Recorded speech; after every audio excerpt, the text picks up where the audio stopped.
Welcome to Opulent Chronicles.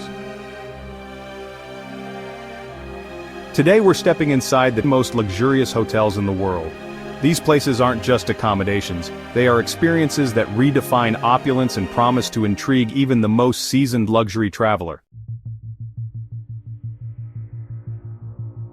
Dubai is no stranger to extravagance, but Atlantis the Royal takes it to an entirely new level.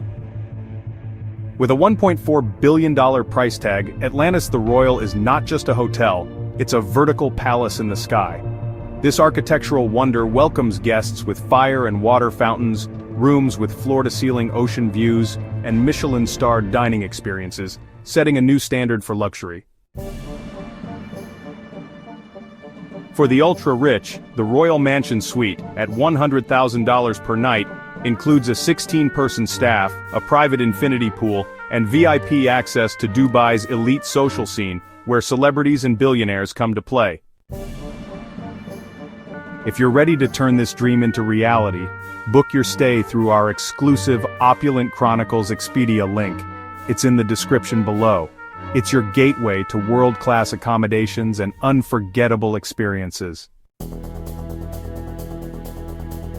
And if you love exploring the world's most luxurious destinations, don't forget to subscribe to Opulent Chronicles for more incredible travel content.